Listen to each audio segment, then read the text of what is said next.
Hello，Hello，又翻嚟一周嘅更新啦，咁就都係跟進翻上星期嘅走勢啦。咁就今個禮拜咧，其實經過咗今個禮拜之後，會認為市場啊，暫時都係喺一個橫行嘅狀態啦，似係喺啲尾水嘅狀態嘅。咁就先睇翻 Dollar 先啦，即係我哋嘅美匯指數啊，暫時而家佢係落翻嚟呢個618嘅位置啦，which 係一個 discount zone。咁就基於佢呢個位置做突破，其實都唔係話非常之靚，有機會繼續喺呢啲位置度做一個橫行啦，我自己認為。咁啊，睇下會向上做啦，定係向下繼續延續突破落嚟呢啲位置啦。咁就因為佢整體上月線圖嚟講，佢一路都係做緊個震盪嘅。佢其實喺月線圖呢個位置都係一個 demand zone 嘅範圍啦，暫時係。咁同埋佢同時間係喺一個 discount area 呢度嘅，所以我會偏向佢而家美金暫時喺呢度做一個震盪，再睇下佢有冇機會啊揾到位置向上做突破啦。Again，其實佢最大嗰個趨勢啊，都係向上。Even 佢而家日線圖呢個位置咧，都係一個 uptrend 為主導啦。最近呢個趨勢，但係成個走勢呢個位置都係一個橫行嚟嘅。依家我會認為係一個比較上難睇少少嘅位置啦，因為而家佢橫行嘅中間嘅位置啊，唔上唔落咁樣，其實就有啲啲嘅尷尬啊。雖然佢呢個位置突破上嚟啦，但係都唔算係一個非常之靚嘅突破。咁所以下個禮拜或者今個月開始咧，要觀望少少啦，或者佢呢個位置做一個回測都唔出奇嘅。因為始終佢都係去翻呢個 discount area 嗰度噶啦，所以暫時嚟講，美金就唔會去 short 佢噶啦。咁就因為美元而家佢一個走咗嘅關係啦，暫時我都唔會再 short 佢嘅原因嘅底下，就會造成呢個相對對 USD 嘅一啲嘅直盤啦，會有差不多嘅走勢啊！你見到而家呢一個歐羅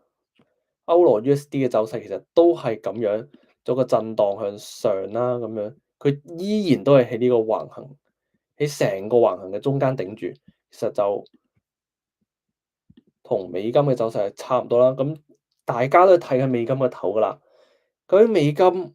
會突破或者定係會繼續做延續啊？點樣都好，咁相對上對美金嘅資產咧，係會有少少影響噶啦。同埋依家咁你見到其實呢幾日啊，或者呢個上個禮拜開始一路做緊一段幾靚嘅趨勢上嚟啦，突破呢個前頂，但係佢都只不過係回到呢一個嘅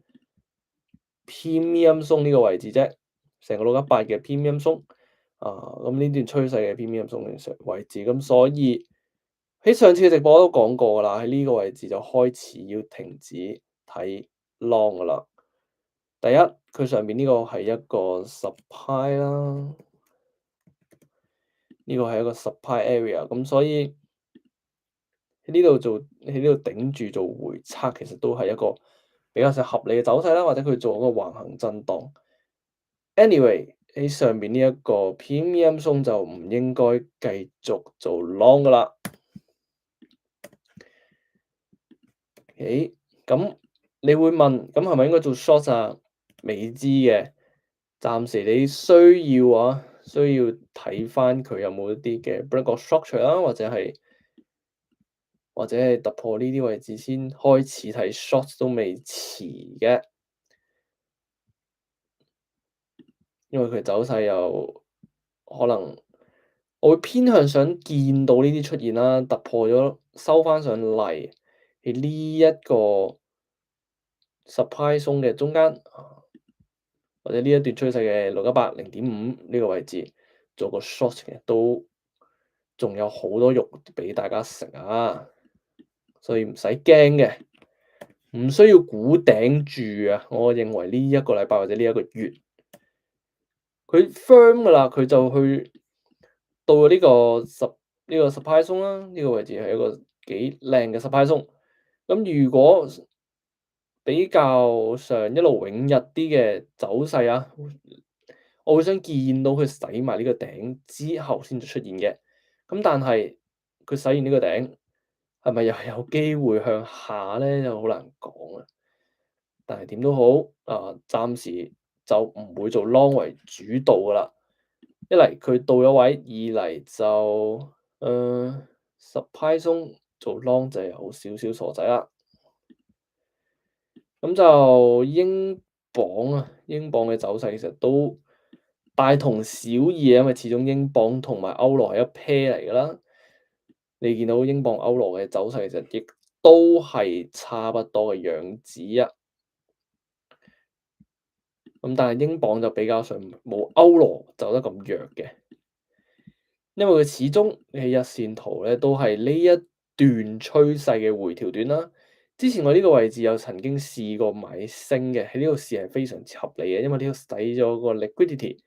然之後做一個好靚嘅回測啦，抽針上去突破翻呢一個嘅低位，咁就佢有反應做俾你嘅，但係只不過係呢一個 supply zone 擋咗落嚟一次啦。咁就依家繼續上翻嚟呢個位置，洗走呢度嘅 liquidity，咁就受住上邊呢一個 supply zone 做一個限制啦。呢個 supply zone 開始 block 住翻呢一個位置啦，block 住翻而家呢一個 price。咁同時間亦都係呢一段嘅趨勢嘅618啦，premium 嘅位置啦，咁所以就亦都係同歐羅一樣嘅睇法啦，甚至乎啊偏向睇 short 會多啲啊，因為呢個位置洗走咗呢個嘅 liquidity，然後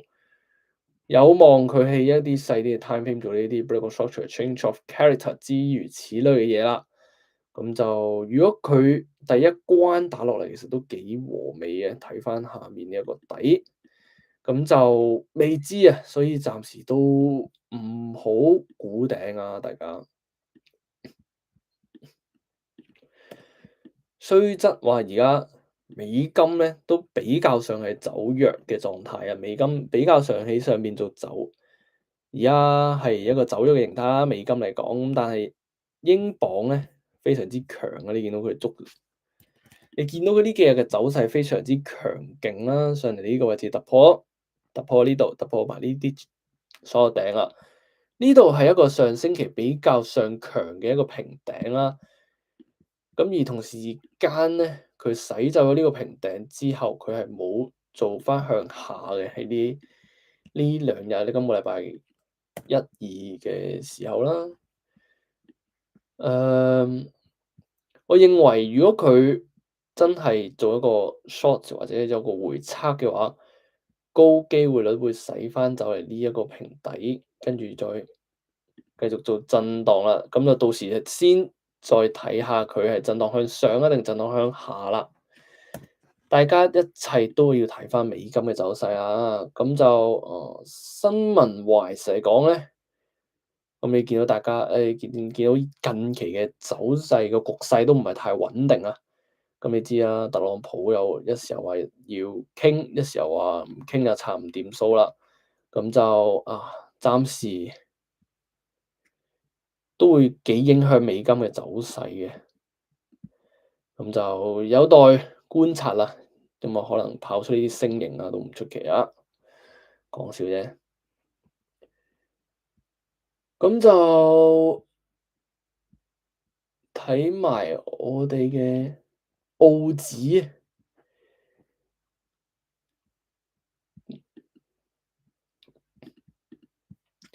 暫時嚟講啦，澳紙我會見到澳紙之前呢個位置我講過係一個 supply zone 啦，咁但係佢有少少唔尊重呢個 supply zone 啦，咁都還可以啊，咁佢都只不過係喺呢一個嘅 supply zone 做震盪橫行啫，係咪？咁就我依然到依家都未改變我對澳紙嘅睇法嘅，因為喺呢個位置佢洗走咗上面呢個 liquidity 之後，向下做突破呢個低位，咁其實佢都有一個 solid 嘅突破啦，佢唔係一啲虛火啦。如果虛火嘅話，你會見到個 price 應該係抽針上嚟啦，但係你見到佢成支 candle 係 solid 嘅落嚟啦，跟住之後做翻一啲幾強勁嘅回測，你見到佢每支巴都大過晒呢邊嘅軸線呢度嘅 candle 啦，跟住雖則佢而家話洗走呢個頂咁，但係仲未觸發到可以買嘅信號啦，或者買嘅條件啦，咁所以喺呢個位置我都係會暫時觀望住澳紙先嘅，但係我嘅諗法係澳紙會唔會尊重翻呢一度洗走咗呢度嘅 liquidity 之後，如果佢係做呢啲樣嘅，做啲 change of character 咁咪繼續向下咯。但係如果佢唔做，佢都有機會突破翻呢個前頂，繼續做向上嘅形態嘅。咁就亦都係一樣啦，觀望住先。但係暫時我哋自己認為澳紙美金係比較上使咗呢個位置就開始要停啦，睇 long 就要停啦。如果嗱，我哋而家放大少少睇埋呢個4小時圖嘅呢一段趨勢先啦。你會見到佢一路泵上嚟係泵超級快嘅，咁同時間佢泵得快，咁佢要回調嘅速度，佢亦都會跌得好快嘅。呢個一個相對嘅呢個相對嘅觀察啦。因為佢上嚟，佢呢度係非常之多 imbalance 嘅啲 price 啦。咁如果佢要落翻嚟呢個位置，就好多嘅止賺或者止蝕就會喺度發生啦。咁所以佢都會比較上急速嘅。如果佢要跌翻落嚟，加上佢呢度係冇乜一大嚿一大嚿嘅 support 俾你踩住啦。你唔會見到好似前邊呢啲咁樣嘅 support 出現啦，或者呢一嚿嘢呢一撇咁樣嘅大一啲比較上震盪震得多嘅位置啦，呢啲價格集中嘅位置，你見到呢度係冇乜嘅，咁所以比較上吉啦呢啲位置，所以佢向下挫嘅時候，能夠 support 佢嘅範圍唔係好多啊，得呢度一堆咯。咁如果佢向下挫，佢即係選擇向下嘅，都難保會破埋呢啲位置噶啦。但係都係嗰句，again我哋係唔知道佢嘅走勢嘅，只能夠繼續觀察為主啊。咁 which 你見到佢呢個位置咧，如果大家有少少經驗啊，都知道呢個位置係一個 order block。咁佢暫時喺呢個 order block 嘅位置做一個反應嘅，落翻嚟呢度少少。咁究竟佢係踩住向上定係繼續延續落嚟咧？就有待觀察啦。呢一兩個禮拜。咁依然都係嗰句啦，如果你係要喺啲細啲 time frame 做睇佢嘅，如果你細 time frame 揾經又或揾佢嘅入場位置咧，其實都會有喺度嘅。你見到暫時而家呢個位置突破呢個位置啊，突破呢個低位，佢洗走咗呢度嘅 liquidity，咁就有待觀察今日嘅開盤佢走勢究竟向上，再向下洗走呢個平底，定係踩住呢一個 demand zone 再繼續向上啦。有待觀察今日嘅局勢。咁佢有機會做一個震盪都唔出奇啊。And then 係啦，跟住到黃金啊，都係同上星期嘅諗法都係一樣啊。咁就依然都係觀察緊啊，因為佢上星期咧，我有講過佢一路抽上嚟啦，見到我都係之前咁畫圖噶啦。咁就喺呢個位置，我會諗住佢落嚟洗埋呢個嘅 liquidity，跟住先向上啦。咁但係佢今個禮拜開盤就直接洗走咗呢個底嘅 liquidity，之後直接就突破埋呢個高位啦。今日咁就睇下佢會唔會落嚟呢度位置踩住，繼續向上撞翻上嚟呢一個 supply area 之後，先繼續向下啦。咁所以黃金向上為做主導啦，我認為咁，因為佢呢個禮拜踩咗呢個 demand zone 之後，都比較靚啲嘅 price action 出現啦。加上佢呢度係一個犀利嘅燭身啦，佢突破呢度嘅前頂，突破埋呢個位置，似有少少 mark 咗個位俾你打添啊！佢暫時係 mark 咗呢啲位置啊。如果佢今日或者呢幾日啊，做一啲好靚嘅回測，咁回測翻嚟呢度咧，咁就一個幾靚嘅向上買嘅機會啦。因為 again 都係嗰句啦，市場就好中意 mark 住啲位俾你打嘅。而如果佢依個位置做回測，咁咪一個好靚嘅平頂咯。咁唔係都唔緊要嘅，唔係佢突破上嚟呢度，你睇佢燭身圖係 solid 上嚟嘅話，咁佢都幾 firm 啊！呢個突破。咁就睇埋納指啦，啊，正如我哋標題所講，納指係咪準備 short 咧，定係繼續做 long 咧？暫時喺我腦裏面嘅劇本有幾樣嘢，有鑑於納指呢度一支箭上嚟啊，比較大力嘅一啲趨勢啦，突破晒呢一度，收復晒呢一度嘅 momentum，呢個 momentum。一路落去啦，但係佢本身啊呢個位置應該會做一個幾靚嘅 support resistance 喺度呢個位嘅。咁依家你見到佢呢幾日嘅 price action 係好靚、好大力嘅，同埋都幾急嘅向上啦。咁雖然啊，我自己會比較上鍾意見到佢咁樣再挫翻落嚟嘅，咁但係，冇得同市場作對啊嘛，我哋就見到佢咁急咁勢上嚟，咁就相信住先啊，相信住先，都係嗰句估頂啊正傻仔，咁就唔好估頂啊大家。就算佢落嚟呢一個位置踩翻住呢啲咁樣嘅demand zone都好，未必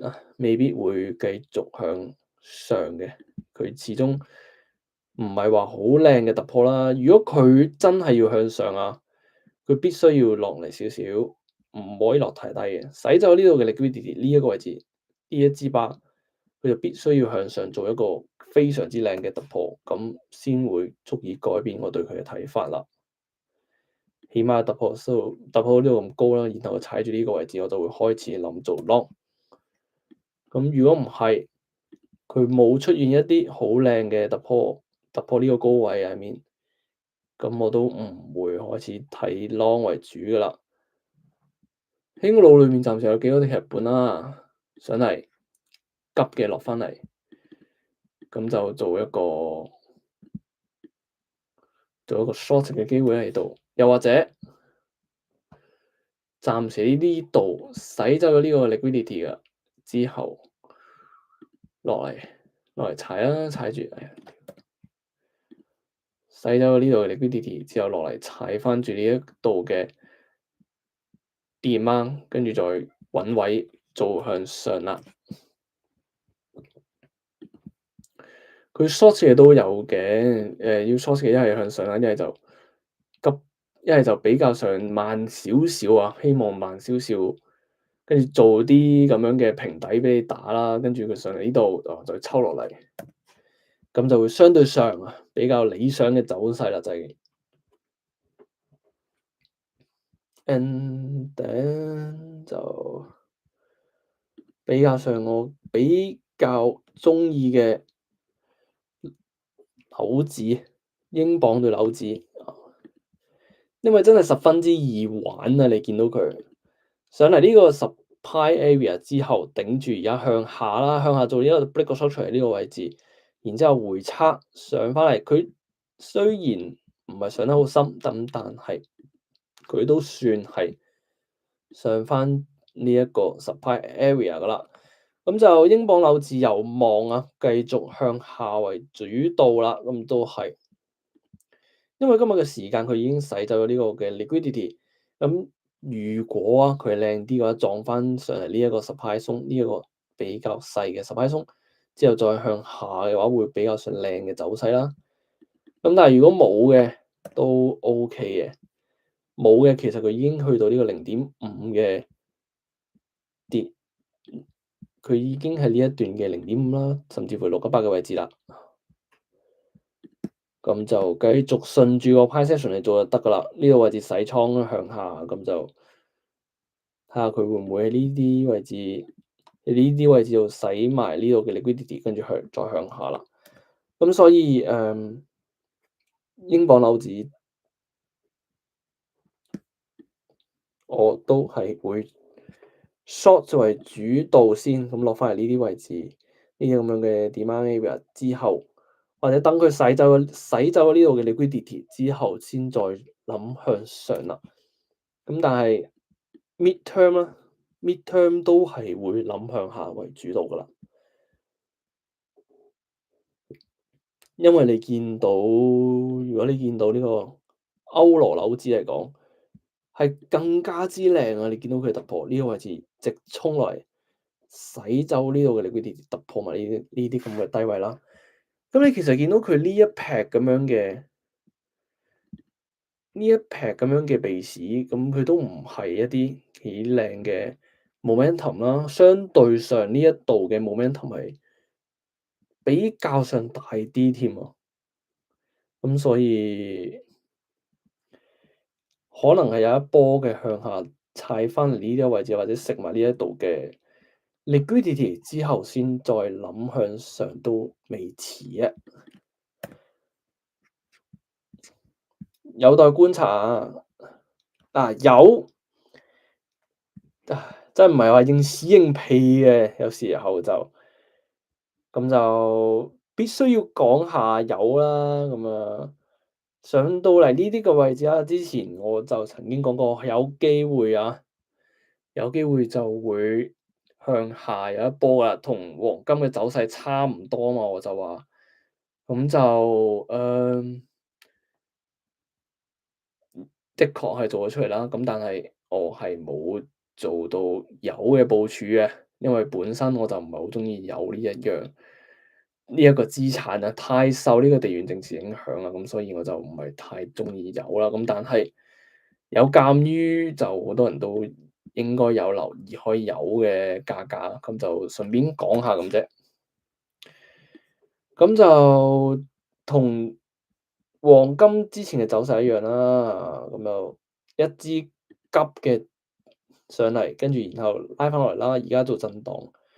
但係亦都係收翻落嚟啦，有可能佢收翻落嚟呢啲底部之後再做向上都唔出奇嘅，因為 again 呢一堆嘢其實比較鬆散嘅嘛，呢一個 structure 比較鬆散，唔係一劈一劈嘅一啲集中區喺度啦，咁所以佢向下做翻個 short 嘅趨勢都比較上靚，都比較上合理啊，合理嘅走勢。咁就睇下佢會唔會落翻嚟洗完呢啲位置做向上啦，或者佢洗走咗呢度嘅 liquidity 之後先再諗啦。咁就有都一樣啊。mid-term 嚟講，做 short 會比較上佔優勢多啲啦。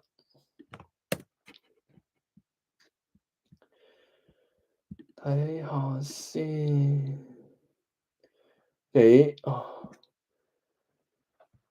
暫時就是這樣啦，即係呢一周咁就之後多謝有人 like 咗啊，多謝你。咁就之後